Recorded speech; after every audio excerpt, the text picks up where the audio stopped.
They greeted her twice, but only one of those moments was real. The first time, no one noticed her. The second time, no one could look away. The glass doors of the Grand Aurelius Hotel slid open with a whisper, releasing a wave of cool, conditioned air into the humid Manhattan evening as Amora Collins stepped inside, her low heels tapping softly against the polished marble floor, the sound almost swallowed by the quiet luxury that filled the lobby. Everything about the space spoke in a language of power, crystal chandeliers casting golden reflections across black stone, the faint scent of white lilies arranged in towering vases, the muted murmur of wealth carried in tailored voices and effortless laughter, and yet, as she crossed the threshold, she was invisible, or at least, that's what they chose to believe. Her dress was simple, charcoal grey, structured but unassuming, the kind of piece that didn't announce itself but didn't apologize either. Her hair fell in natural waves over her shoulders, framing a face that carried no trace of urgency, no hint of trying too hard, just stillness, just presence. But presence, in a room like this, was not always enough. Near the entrance, the doorman stood tall in his immaculate uniform, white gloves perfectly fitted, posture carved from discipline and routine. His eyes flickered toward her for half a second, just long enough to register her arrival, and then away again, as if filing her into a category already decided before she even took her second step. No nod, no greeting, nothing but silence wrapped in professionalism. It was a small thing, almost unnoticeable to anyone else, but in places like this, small things were everything. 10 feet away, a couple paused mid-conversation, their eyes drifting toward Amora with the kind of curiosity that wasn't curiosity at all. It was evaluation, quick and practiced, like scanning a resume without reading the details. She felt it, of course she did, but her expression didn't change, not even slightly. Instead, she kept walking, steady, measured, as if the space belonged to her in ways no one else understood. At the reception desk, a young concierge adjusted his tie as she approached, his smile already forming before he even looked up, the kind of rehearsed warmth that hotels perfected over decades. But when his eyes met hers, something in that smile faltered, just for a fraction of a second, like a script that didn't quite fit the scene. "Can I help you?" he asked, his tone polite but distant, the question carrying an assumption that didn't need to be spoken aloud. Amora placed her hand lightly on the marble counter, her fingers resting against the cool surface as if grounding herself in something deeper than the moment, and then she answered, her voice calm, even, almost quiet, "I'll be upstairs shortly." It wasn't an explanation. It wasn't a request. It was a statement that didn't ask for permission, and for a brief moment, the concierge hesitated, his training colliding with something he couldn't quite name. Behind her, the lobby continued its quiet choreography, heels clicking, glasses clinking, conversations weaving through the air. But there was a shift now, subtle, like a change in lighting that no one could point to but everyone could feel. Across the room, Ethan Caldwell stood near the bar, a glass of bourbon untouched in his hand, his attention caught not by what she said, but by how she said it. He had spent years reading people, building empires on instinct and precision, and there was something about her stillness that didn't match the narrative unfolding around her. Most people, when overlooked, adjusted, they spoke louder, smiled wider, tried harder to be seen. She did none of that. She simply existed, unbothered, as if the room's perception held no weight in her reality. The doorman, still at his post, shifted slightly, his gaze returning to her, this time lingering a second longer than before. Something in his posture changed, barely noticeable, just a subtle straightening of his shoulders, a quiet adjustment of his gloves, like a man preparing for a moment he hadn't expected to arrive so soon. His eyes followed her path across the lobby, not with curiosity, but with recognition that hadn't yet been spoken aloud. Amora moved past the reception desk without waiting for approval, her reflection gliding across the polished floors beneath her feet, the soft glow of the chandeliers tracing the outline of a woman they hadn't yet understood. And somewhere between the silence of the doorman and the hesitation of the concierge, between the assumptions of strangers and the quiet observation of a man who built fortunes by seeing what others missed, something began to shift, something that would soon make every glance, every silence, every unspoken judgment feel like a moment they wished they could take back, because the truth was already in the room, long before anyone realized it, and when it finally revealed itself, it wouldn't need to raise its voice, it would simply be undeniable.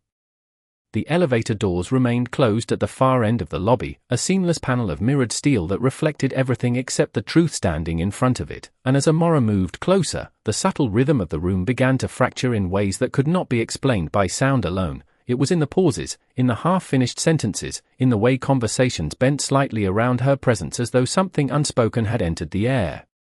The concierge watched her go, his hand still resting on the marble counter, his posture caught between protocol and uncertainty, because there was something about her tone that did not fit the script he had memorized, something about the absence of explanation that made him question whether he had already made a mistake he could not yet define.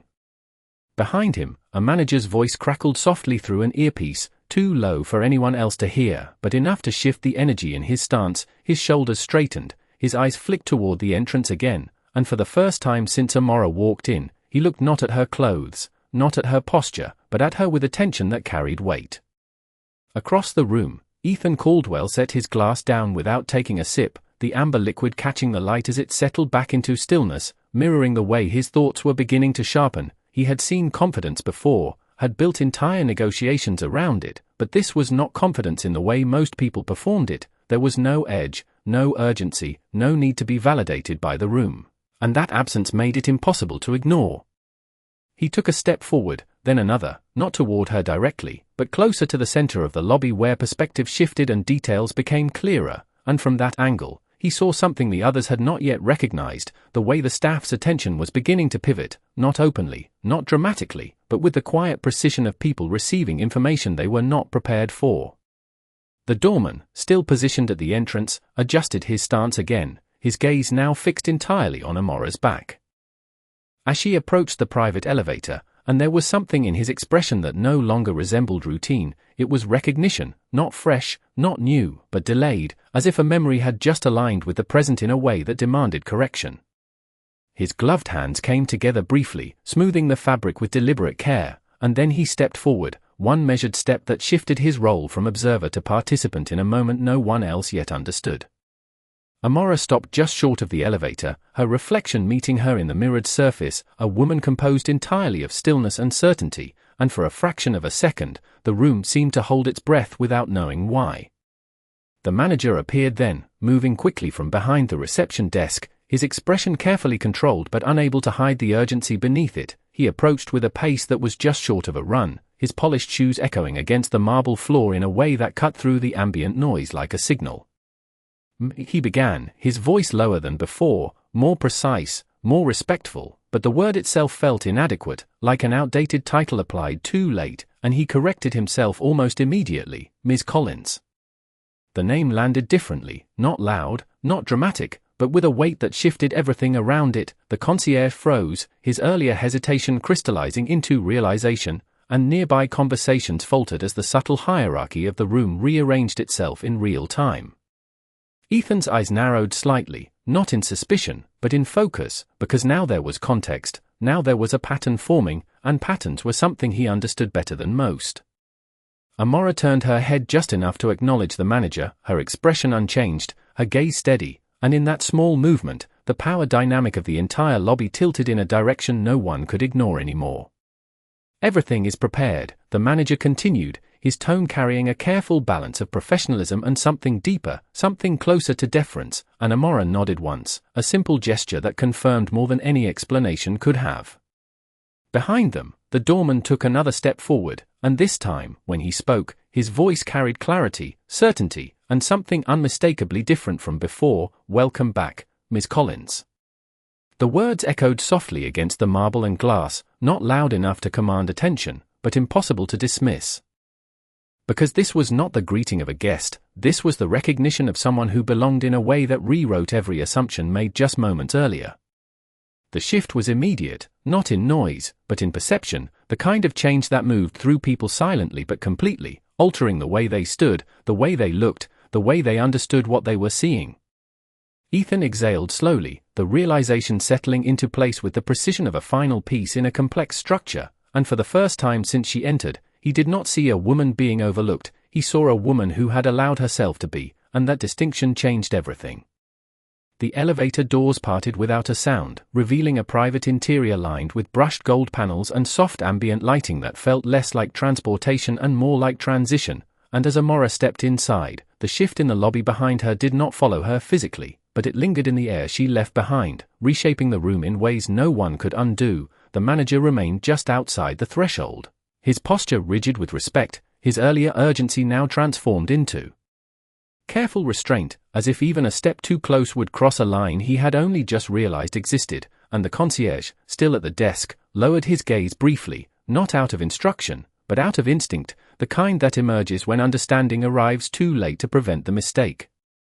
Ethan Caldwell did not move immediately, but his mind had already moved far ahead of his body, tracing connections, reconstructing context, recalculating everything he thought he knew about the evening, about the building, about the woman who had just stepped into a space reserved for those whose names were not spoken lightly. He had reviewed acquisition documents for this hotel chain only weeks ago, had studied ownership structures buried beneath layers of corporate entities and legal precision, and now, standing in the center of a lobby that suddenly felt smaller, he understood why the final signature had never come, why the negotiations had stalled without explanation, why the answers had always been just out of reach. The elevator doors began to close, and for a brief second, Amora's reflection aligned perfectly with Ethan's line of sight, her expression unchanged, her gaze forward, not acknowledging him, not needing to, because whatever recognition might exist between them was not yet earned, and then the doors sealed, leaving behind a silence that carried more weight than any conversation that had taken place that evening. Around him, the room attempted to recover, conversations restarting in fragments, laughter returning in tones that felt slightly adjusted, as if everyone was recalibrating their place within a hierarchy that had just revealed itself without warning. A woman near the bar leaned closer to her companion, her voice lowered, her curiosity sharpened, but the answers she sought were not available to her, not in the way she expected. And the staff moved with a new precision, each action now measured against an awareness that had not existed 10 minutes earlier. The doorman returned to his post, but he did not resume his original stillness. There was a difference now, subtle but undeniable, in the way he held himself, in the way his gaze tracked the room, because recognition, once activated, does not simply turn off, it reshapes perception permanently. Ethan finally exhaled, a slow release of tension he had not consciously acknowledged, and then he moved, not toward the bar, not toward the exit, but toward the reception desk, each step deliberate, each thought aligned with a single realization that had begun to settle into something more than curiosity. "Miss Collins," he repeated quietly, not as a question, but as confirmation, and the concierge looked up at him, his earlier uncertainty replaced by a careful neutrality that suggested he had already been instructed without needing to be told. "Yes, sir," the concierge replied, his tone precise, his posture corrected, and Ethan nodded once, the smallest acknowledgement of information that carried implications far beyond the surface. He turned slightly, his gaze lifting toward the upper floors, where the private suites overlooked the city like silent observers, and for the first time in years, he felt something unfamiliar in a setting he usually controlled completely, not discomfort, not uncertainty, but anticipation, the kind that comes when a variable enters the equation that cannot be predicted, cannot be managed through strategy alone.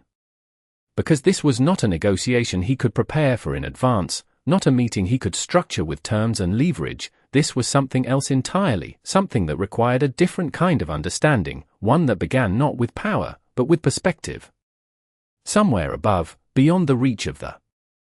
lobby's carefully curated atmosphere, Amora Collins was already moving through spaces designed to reflect her authority, spaces that had recognized her long before the room below ever would, and the truth settled into Ethan's mind with quiet clarity. She had not changed the moment she entered, the room had, and the difference between those two realities was everything.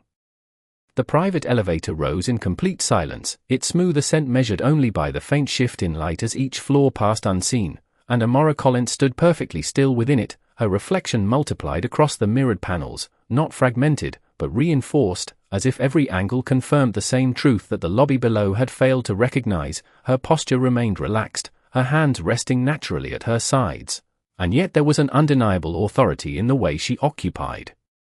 the space, not as a guest moving through borrowed luxury, but as someone returning to something that had always belonged to her.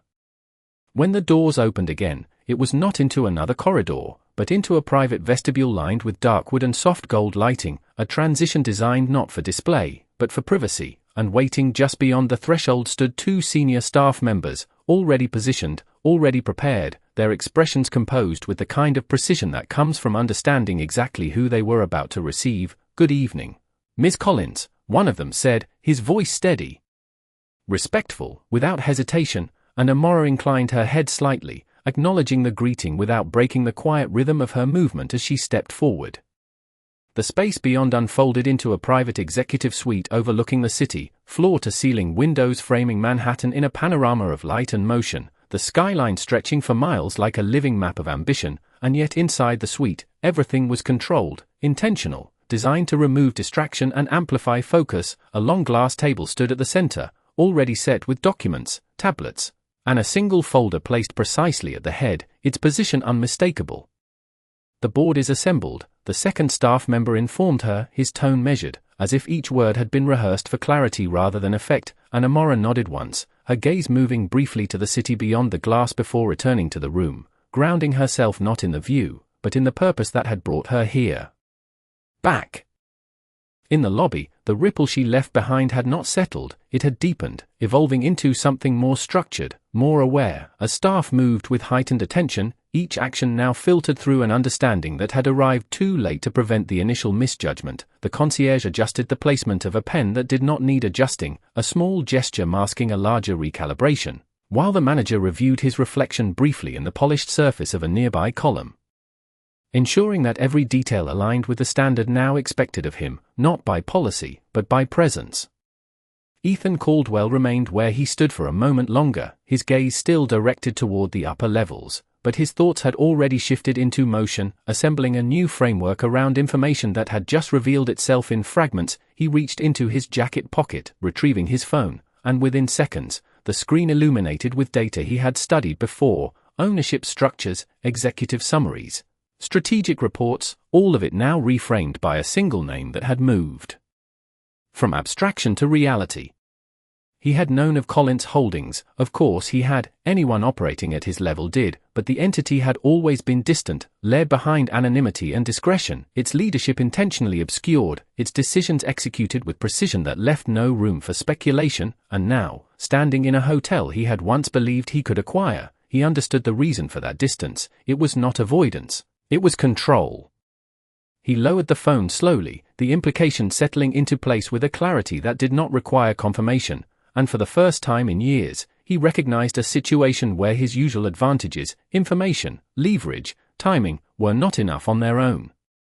Upstairs, Amora moved toward the table, the soft sound of her steps absorbed by the room's design, and as she reached the head position, she paused briefly, her fingers resting lightly on the edge of the glass, grounding the moment in something tangible before it began. The city behind her continued its endless motion, light shifting, traffic flowing, life unfolding in millions of directions at once, but inside the suite, everything narrowed to a single point of focus. The door behind her opened quietly as the final members of the board entered, their expressions composed, their attention already aligned, and as they took their seats, there was no need for introductions. No need for explanation, because the hierarchy in this room was not assumed, it was understood. Amora took her place without ceremony, without announcement, and in that simple act, the difference between presence and power became unmistakably clear, because she had not arrived to be seen, she had arrived to decide, and somewhere below, in a lobby that had mistaken her silence for insignificance, the echoes of that decision had already begun to take shape. The room settled into a silence that did not signal hesitation, but alignment, the kind that forms when every person present understands exactly why they are there and who holds the final word. And as the last chair was drawn into place, Amora Collins lifted her gaze from the glass table to meet the eyes of those seated before her, not searching for approval, not measuring reactions, but simply acknowledging the structure that had already been established long before this moment began. The senior advisor to her left opened a tablet with precise timing, the screen illuminating with projections, figures, and timelines that reflected months of calculated movement, but Amora did not look at the numbers immediately, because she already knew them, had shaped them, had guided each variable into its current position with a level of foresight that made the presentation itself almost ceremonial. "We have reached the final stage," the advisor began, his voice steady, but Amora raised a single hand, not abruptly, not dismissively, but with quiet authority that redirected the flow without disrupting it, and the room responded instantly, his words stopping mid-sentence as if they had never been necessary. She leaned forward slightly, her fingertips resting against the smooth surface of the table, her posture composed, her presence grounding the room in a clarity that required no amplification. "I am aware," she said, her voice even, controlled, carrying just enough weight to settle any remaining uncertainty, and for a moment, no one spoke, not because they were unsure, but because they understood that what followed would not be a discussion, it would be a decision. Outside the windows, the city continued its endless movement, headlights tracing lines through the streets below, buildings glowing in layers of gold and white, but inside the suite, time seemed to narrow, focusing entirely on the space between her words and the outcome they would create. One of the board members shifted slightly, a subtle adjustment of posture that revealed both anticipation and restraint, and then another spoke, carefully, choosing each word with intention. "Caldwell Enterprises is expecting a response by midnight," he said, referencing the proposal that had been positioned as inevitable, the acquisition that had been framed as an opportunity too significant to decline, but the way he said it now carried a different tone, one that acknowledged the shift in power that had become impossible to ignore. Amora's gaze moved briefly toward the skyline again, not as a distraction, but as a reminder, a visual representation of the scale at which decisions like this operated, and then she returned her attention to the table, to the people who had aligned their strategies with hers, to the moment that had been building long before anyone in the lobby had questioned her presence. "They are not expecting a response," she said calmly, the correction delivered without emphasis, without sharpness, but with precision that left no room for interpretation. "They are expecting compliance." The distinction settled into the room like a shift in gravity, subtle but absolute, and no one interrupted, because there was nothing to challenge in the truth of it. The proposal had been structured as an assumption, a conclusion presented before the conversation had even begun, and Amora had recognized that from the beginning, not as an obstacle, but as an opportunity.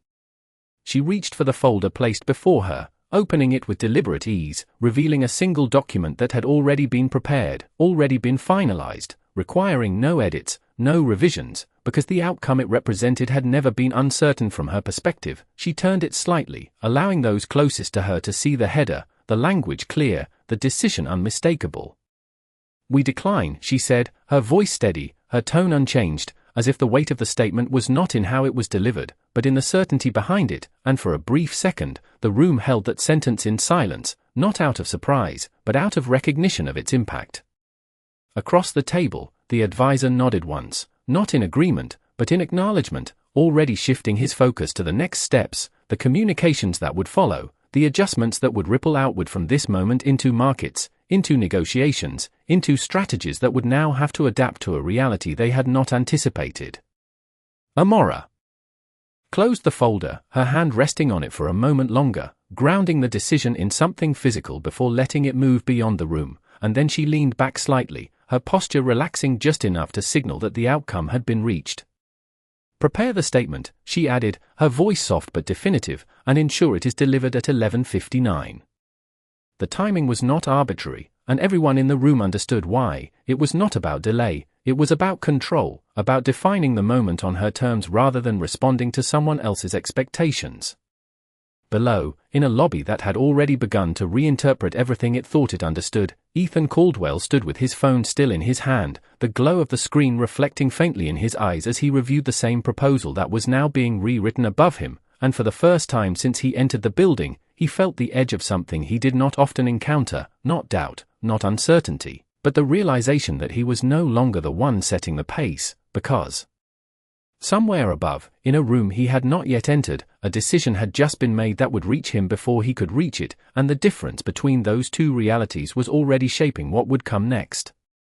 The message arrived without sound, without announcement, appearing on Ethan Caldwell's screen with the quiet certainty of something that had already been decided long before he read it, and as his eye scanned the single line that mattered, the rest of the room seemed to fade into something distant, something secondary to the realization settling into place with precise clarity. The proposal had not been rejected with hesitation, not been delayed for negotiation, it had been declined with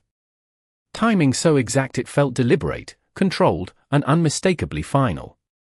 He did not react immediately, because reaction required surprise, and what he felt instead was recognition, the kind that comes when a pattern reveals itself completely, when every unanswered question aligns into a single, undeniable truth. This had never been a negotiation in the way he understood it, it had been a test of perspective, and he had entered it believing he was the one conducting it.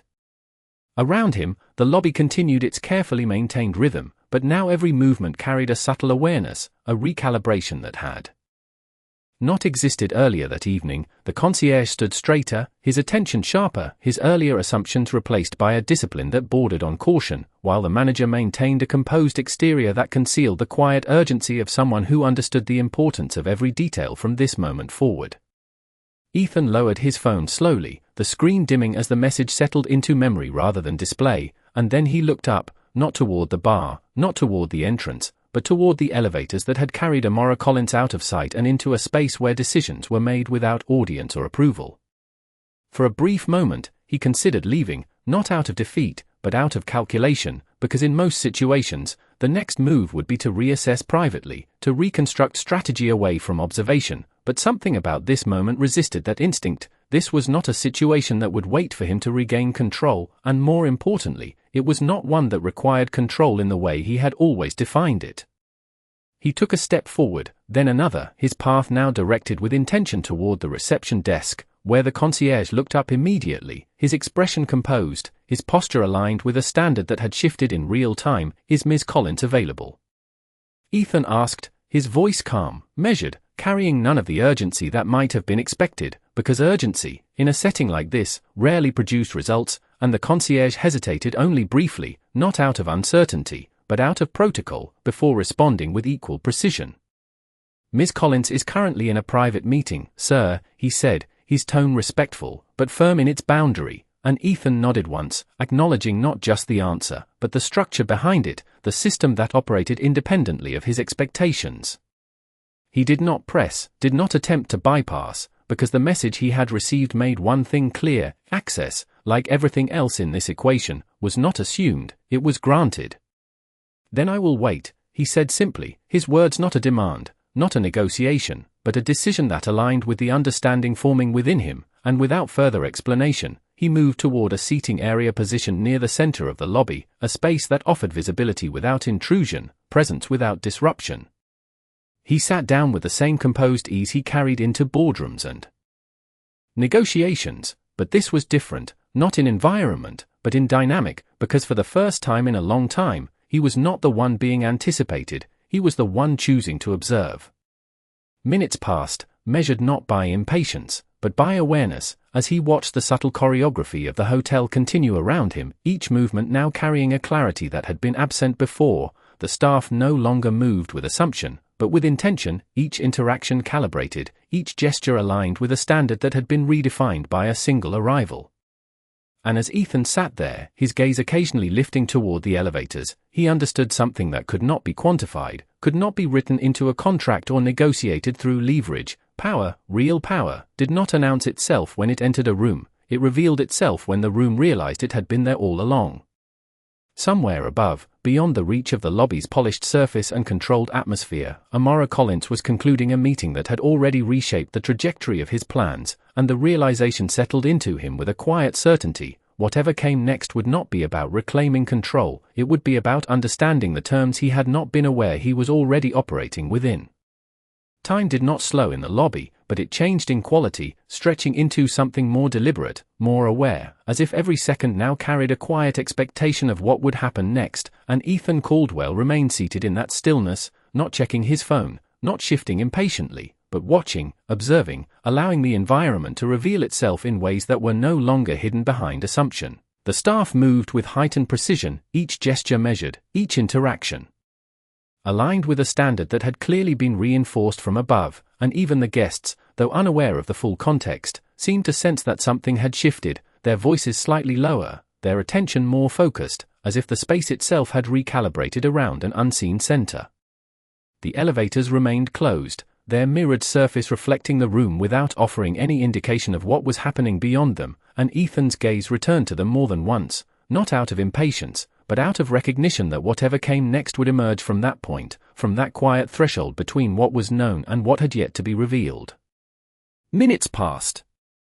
Then more, and the rhythm of the lobby settled into a new equilibrium, one that no longer carried the casual confidence of earlier, but instead held a subtle respect that had not been there before. The concierge responded to guests with careful attention, the manager remained positioned where he could see both the entrance and the elevators, and the doorman, standing at his post, maintained a posture that was no longer routine, but intentional, as if he understood that the next moment would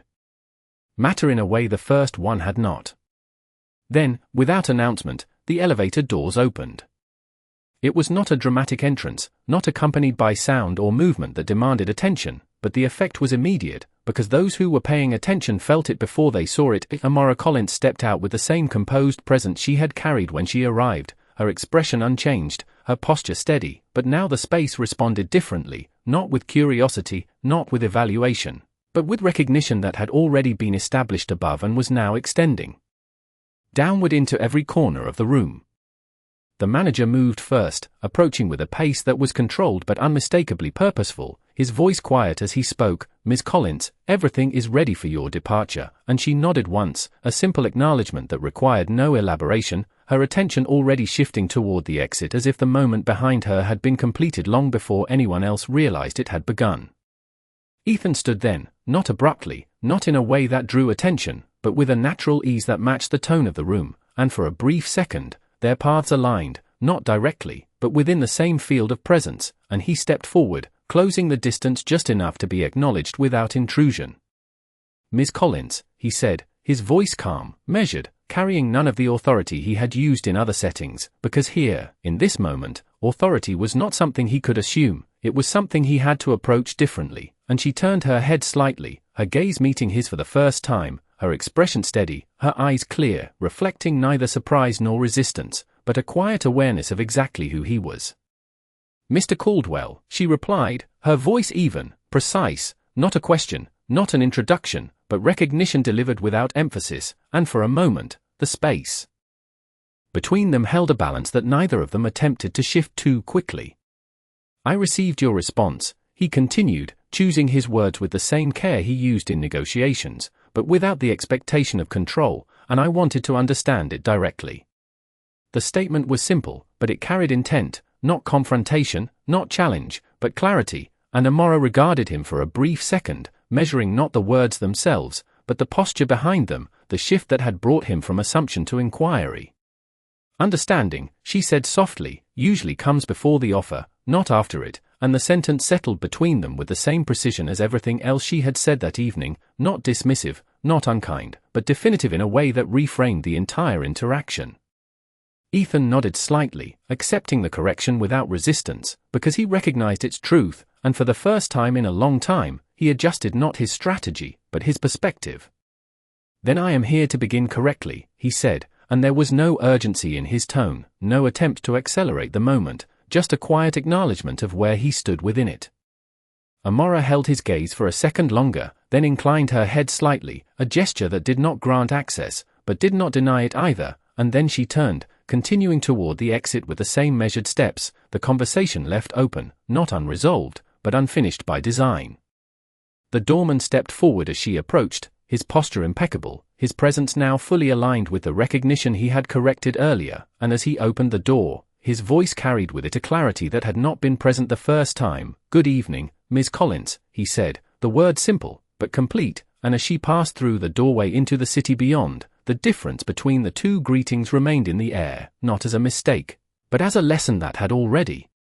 reshaped everything that followed. The city air met her first, cool and steady against the quiet warmth of the lobby she had just left behind, and as Amara Collins stepped onto the sidewalk, the sound of Manhattan returned in layers, distant traffic humming beneath the glow of streetlights, footsteps passing with purpose, conversations blending into the rhythm of a night that never truly paused. Her car was already waiting at the curb. A sleek black sedan positioned with precision, the driver standing just outside the door, his posture composed, his timing exact, as if every second of her movement had been anticipated long before she reached it. Behind her, through the glass doors, the lobby remained visible, a framed world now separated by more than just architecture, and inside that frame, Ethan Caldwell stood still for a moment longer, his gaze following her departure not with urgency, but with a focus that had shifted entirely from acquisition to understanding. he had built his career on moving quickly, on recognizing opportunity and securing it before others even understood its value. But this was different, not because the stakes were higher, but because the approach required something he had not needed in years: restraint. The door closed behind Amora with a soft finality, and the doorman returned to his position, but his expression carried a quiet awareness, a recognition that extended beyond his role, because moments like this did not simply pass, they settled into memory, reshaping how the next one would be met. Inside, the manager exhaled slowly, the tension he had carried earlier dissolving into a composed vigilance, while the concierge adjusted his stance once more, not out of nervousness, but out of a refined understanding that every interaction from this point forward would be measured differently. Ethan turned then, not toward the exit immediately, but back toward the reception desk, his steps deliberate, his expression unchanged, but his perspective entirely restructured. "Have her office contact mine," he said, his voice calm, his tone aligned with a different kind of request, one that did not assume immediacy, but established intention, and the concierge nodded, already reaching for the internal system that connected the visible world of the lobby to the unseen networks that operated above it. Outside, Amora entered the car without hesitation, her movement fluid, uninterrupted, as the driver closed the door with quiet precision, sealing her into a space that reflected the same control she carried into every room she entered. The city lights moved across the tinted glass as the vehicle pulled away from the curb, merging into the steady flow of traffic, and for a brief moment, her reflection appeared faintly against the window, layered over the skyline that stretched endlessly beyond it. She did not look back, not because there was nothing behind her, but because everything that mattered had already been addressed, already been decided, and the next phase did not require revisiting what had already been understood.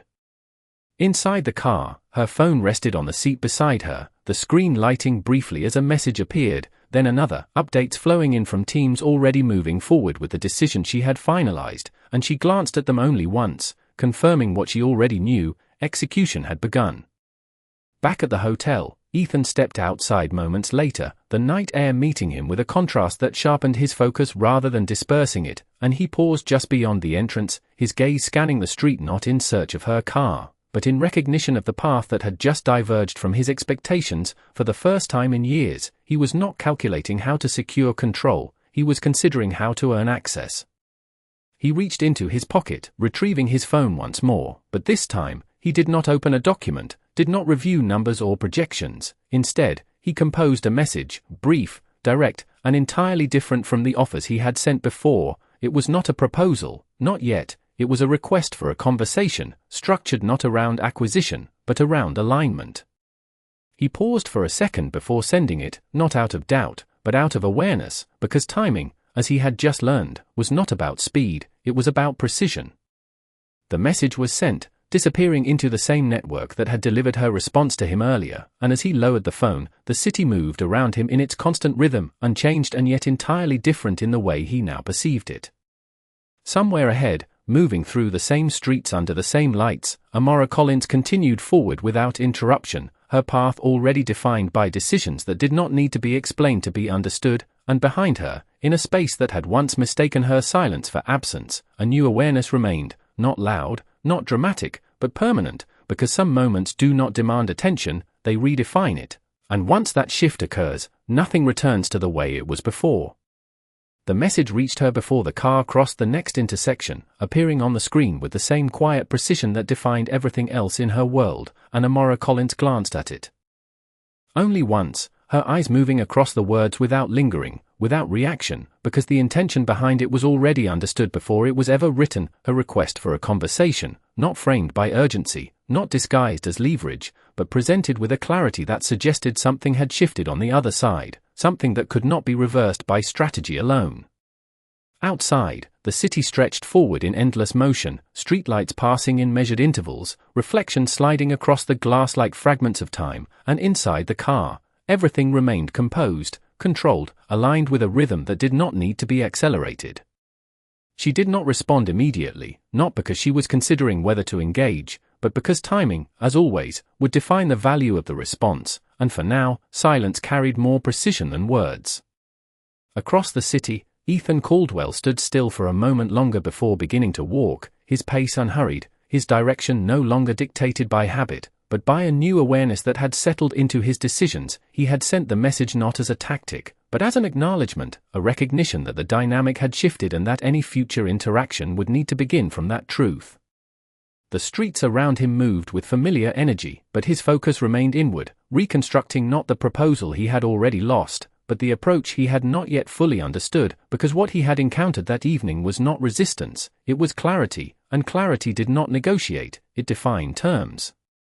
Back in the car, Amora's phone dimmed again, the message now part of a sequence of events that had already been set into motion, and she leaned back slightly, her gaze returning to the skyline as it unfolded beyond the glass, each building a reflection of decisions made, opportunities taken, structures built with intention rather than assumption. She had spent years moving through spaces where she was underestimated before she was understood, where silence was mistaken for absence, and she had learned long ago that the most effective response was not correction, but demonstration, not explanation, but outcome. The driver adjusted the route with subtle precision, navigating through the flow of traffic with an ease that mirrored the environment inside the car, and for a moment, everything aligned into a single, uninterrupted path forward, one that did not require revisiting what had already been revealed. Ethan reached his destination minutes later, but he did not enter immediately, instead pausing just outside the building, his reflection faint in the glass as he looked at the screen once more, not expecting a reply yet, not measuring time in seconds, but in alignment, because whatever came next would not follow the pace he had once dictated, it would follow a different structure entirely. And somewhere between those 2 points, between the movement of a car through the city and the stillness of a man reconsidering his approach, the difference between recognition and respect settled into place with quiet certainty. Hours passed, not marked by urgency, but by progression, and when Amora finally responded, the message was as precise as everything else she had done that evening, a single line, a time, a location, no excess, no explanation, just enough to establish the next step without defining it prematurely. Ethan read it once, then again, not because it required interpretation, but because it confirmed something he had already begun to understand. Access was not granted through insistence, it was earned through alignment. The city continued around them, unchanged in its motion, but altered in meaning, because within it, two trajectories had shifted, not through confrontation, not through force, but through recognition that arrived at exactly the right moment. And in the quiet space between what had been assumed and what had now been revealed, a new beginning formed, not built on advantage, but on understanding, the kind that does not announce itself, but once seen, cannot be unseen, because in the end, it was never about being greeted once or twice, it was about knowing which moment carried the truth, and having the clarity to recognize it when it finally appeared.